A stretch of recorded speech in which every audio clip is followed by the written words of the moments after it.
নমস্কার, নিউজ টাইমে আপনাকে স্বাগত। সঙ্গে আমি অভিক বসু। আপনার ভয়েসে আমরা প্রত্যেক সপ্তাহে এমন কোনো বিষয় নিয়ে আসি যেটা আপনার প্রত্যেকের ঘরের ভেতর, প্রত্যেকের নিজেদের মধ্যে আলোচিত এবং এমন একটা বিষয় যে বিষয়টা অত্যন্ত প্রাসঙ্গিক সেই সময়ের প্রেক্ষিতে, যে বিষয়টা অত্যন্ত প্রাসঙ্গিক ভবিষ্যতের কথা মাথায় রেখে।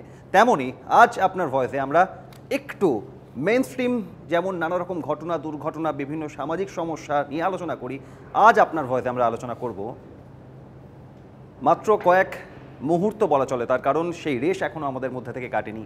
অলিম্পিক্স 2016 রিও অলিম্পিক্স শেষ হয়েছে এবং সেই অলিম্পিক্স শেষের বিভিন্ন মুহূর্তের আলোর রোশনাই, জমকালো অনুষ্ঠান, বর্ণাঢ্য সেই অনুষ্ঠান আমরা দেখেছি এবং সেই আলোর রোশনাইয়ের কিছুটা রেশ আমাদের দেশে এসে পৌঁছেছে হায়দ্রাবাদে, এসে পৌঁছেছে কিছুটা হরিয়ানায়, কিছুটা পৌঁছেছে ত্রিপুরাতে।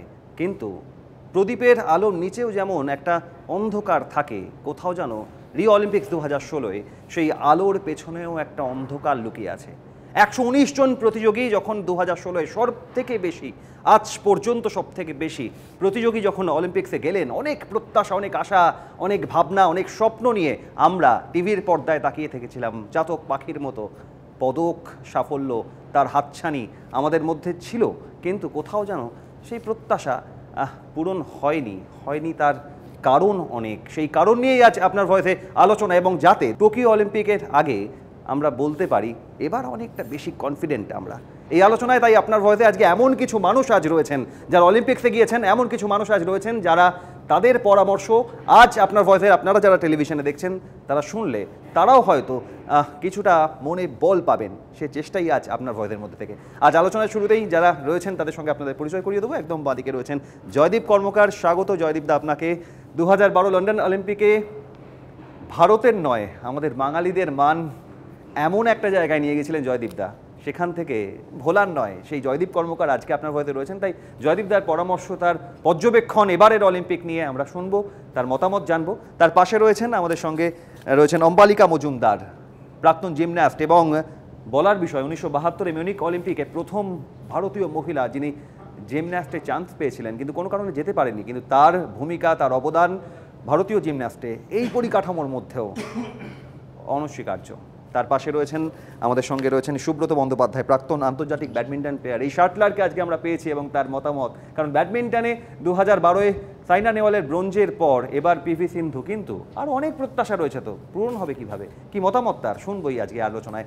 তার পাশে রয়েছেন আমাদের সঙ্গে গোপীনাথ ঘোষ, বিশিষ্ট ক্রীড়া সংগঠক, এবং শুধু সংগঠক বলা যাবে না, অলিম্পিকের সঙ্গে, অলিম্পিকে যে সমস্ত ইভেন্টে আমাদের প্রতিনিধিরা যান ভারতের, কোনো না কোনোভাবে যোগ রয়েছে এই মানুষটির সঙ্গে। তাই তার আজ পর্যবেক্ষণ, মতামত এবং ভাবনা, কি চাইছেন আগামী দিনে কীভাবে এগোক সবাই শুনবো আমরা। তার পাশে রয়েছেন অত্যন্ত পরিচিত মুখ, আমার বলার অপেক্ষা রাখে না, রূপক সাহা রয়েছেন, ক্রীড়া সাংবাদিক। তার দীর্ঘ কয়েক দশকের পর্যবেক্ষণ, দীর্ঘ কয়েক দশক ধরে তিনি যেভাবে দেখছেন এই ভারতের বিভিন্ন ক্ষেত্রে স্পোর্টসকে, আজ 2016 দাঁড়িয়ে এই অলিম্পিক্স শেষ হওয়ার পর কি মনে করছেন তিনি? রূপকদা, সম্ভব কি আদৌ 2020 আগে আমাদের আরও একটু মনোবল হওয়া সম্ভব? রূপকদা কি মনে করেন, শুনবো তার কাছ থেকে। এবং একদম তার পাশে রয়েছেন বাঁদিকে কমল মৈত্র। কমলবাবুকে আজকে স্বাগত, রাজ্য অ্যাথলেটিক সংস্থার সচিব আমাদের সঙ্গে রয়েছেন কমলবাবুর মতামত জানবো। একই সঙ্গে আজকের এই আলোচনায় যাদের ভাবনা, যাদের প্রশ্ন, যাদের অনেক কৌতূহল, সেই কৌতূহল আজকে অতিথিদের কাছ থেকে হয়তো কিছু উত্তর তারা পাবেন। ভারতীয় বিদ্যা ভবনের মাস কমিউনিকেশনের স্টুডেন্টরা, তারাও রয়েছেন আজকে আমাদের সঙ্গে।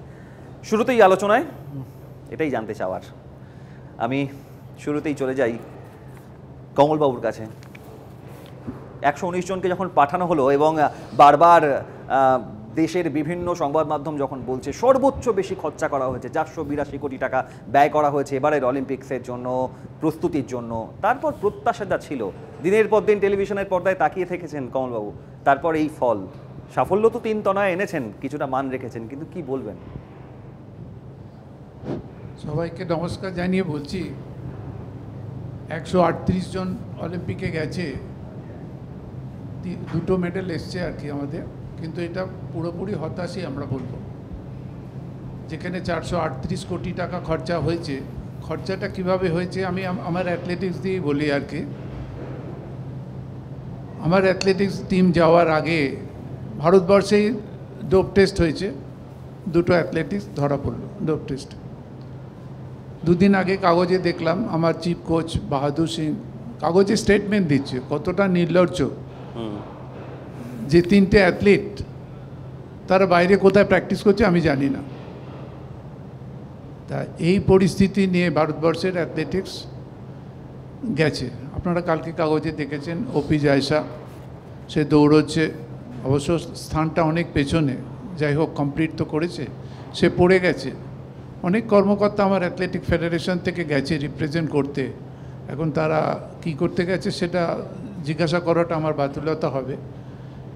এখন একটা নতুন নিয়ম হয়েছে, অ্যাথলেট ম্যারাথনে 42 কিলোমিটারে 8 কিলোমিটার অন্তর অন্তর একটা স্পঞ্জিং জোন হয় আর কি।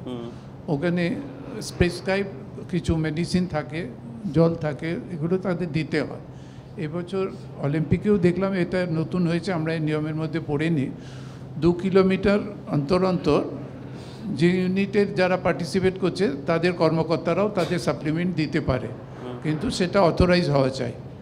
কিন্তু মেয়েটি যখন পড়ে ছটফট করছে, আমার কোনো কর্মকর্তা কিন্তু সেখানে পৌঁছতে পারেনি, কিন্তু অনেক গেছে, সেক্রেটারি গেছে, ট্রেজারার গেছে, ভাইস প্রেসিডেন্ট গেছে, এরকম বহুত লোকের নাম গেছে। তারা কী করতে গেছে আমি জানি না। সে নিজে বলছে আমার প্রাণ চলে যেতে পারতো। প্রাণ চলে যেতে পারতো, এটা খুব লজ্জাজনক ভারতবর্ষের কাছে। তারপরেও বলি আমার পশ্চিমবঙ্গ নিয়ে, আমার পশ্চিমবঙ্গ থেকে একটা অ্যাথলিট গেছিলো দেবশ্রী মজুমদার, তার টাইমিংসটা খুবই ভালো, 54-এ 400 করে দিচ্ছে, কিন্তু যে কোনো অজ্ঞাত কারণেই হোক তাকে চান্স দেওয়া হয় না। লাস্ট স্যাব গেমসও গুয়াহাটিতে হয়েছিল, সে ডিপ্রাইভড হয়েছে। এবছরও তাই অনেক চেষ্টা হয়েছিল অলিম্পিক থেকে হয়তো বাদ দিয়ে দেবে, কিন্তু তার পারফরমেন্স তাকে বাদ দিতে পারেনি। যাই হোক, এরকম ঘটনা আছে আর কি। কিন্তু পশ্চিমবঙ্গে থেকে পরবর্তীকালে আরও গোপীদা আছেন, রূপকদা আছেন, বলবেন। আমি একটা প্রশ্ন আপনাকে করছি কমলবাবু, সেটা হচ্ছে যে 118 জন অ্যাথলিট টোটাল গেছে অলিম্পিকে, তার মধ্যে সব লার্জেস্ট কন্টিনজেন্টটা হচ্ছে অ্যাথলেটিক্সের 36 জন, হকি দুটো মিলিয়ে 32 জন। এই 36 জন যারা গেছে তাদের পারফরমেন্স তো দেখলাম ললিতা বাবু ছাড়া আর কেউ ফাইনালে যায়নি। এবং খুব লজ্জার কথা যে 84 সালে পিটি ঊষা লস অ্যাঞ্জেলেসে ফাইনালে গিয়েছিল, তারপরে কোনো একজন অ্যাথলিট এই 32 বছর পর আবার একটা ফাইনালে গেল, ললিতা বাব্বার। আমি আপনাকে একটা স্টেট জিজ্ঞেস করছি যে এই যে 36 জন গেছে, এদের মধ্যে সবাই কি কোয়ালিফাই করে গেছে না বিভিন্ন কোটায় গেছে? কোটা বলতে আমি ইউনিভার্সিটি কোটা বা মানে সবাই কি এ লেভেলের কম্পিটিটর ছিল? না, সেটা একটু পরিষ্কার, আমি জানি না, এটা আপনাকে জিজ্ঞেস করছি। পরিষ্কার করেই বলি, কম্পিটিশন বিভিন্ন জায়গায় হয়েছে। যেমন ধরেন আমাদের এখানে ধরমজিৎ সিং আমাদের কলকাতা ওপেন ন্যাশনালের সময় কোয়ালিফাই করলো, কিন্তু পরবর্তীকালে ডোপ টেস্টে ধরা পড়ে গেল। এবং এদের বিভিন্ন টুর্নামেন্ট সারা ভারতবর্ষে, পৃথিবীতে বিভিন্ন সার্কিট মিট হয় আর কি।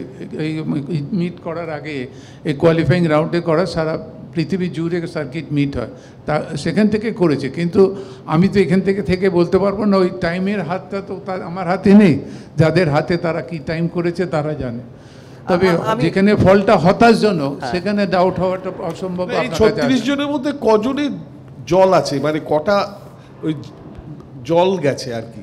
জল বলার সাহসটা আমার নেই আর কি, কারণ যেহেতু আমি সেখানে ব্যক্তিগতভাবে প্রেজেন্ট ছিলাম। বেশ, আমি এখান থেকে কমলবাবুর বক্তব্য এবং রূপকদার প্রশ্নের জায়গা থেকে গোপীনাথবাবুর কাছে যাবো। গোপীনাথবাবু, যেটা রূপকদা বললেন যে অত্যন্ত স্পষ্টই তো যে 36 জন গিয়েছেন, তাদের মধ্যে যদি কোটা বা এই ধরনের বিষয়গুলো থেকে থাকে, তার থেকে মানের নিরিখে পাঠালে কি অনেক বেশি আমাদের আত্মবিশ্বাস থাকে যে না সম্ভাবনাটা অনেক বেশি?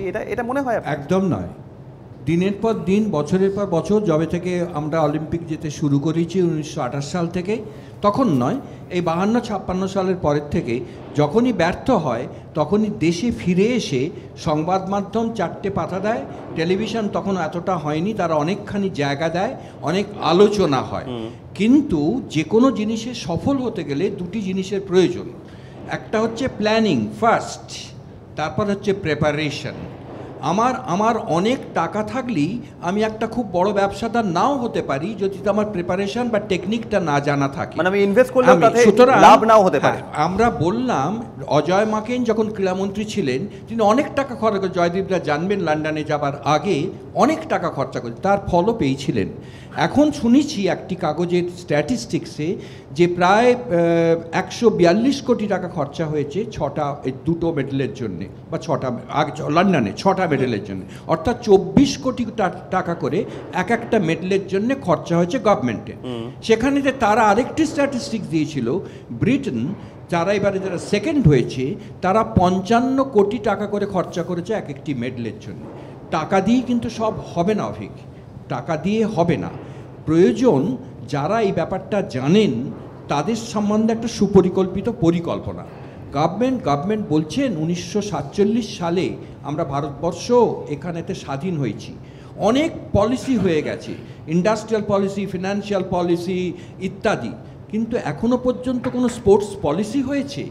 এখনো পর্যন্ত ভারতবর্ষের কোনো রাজনৈতিক দলের ইলেকশন ইস্তেহারে দেখেছেন স্পোর্টস?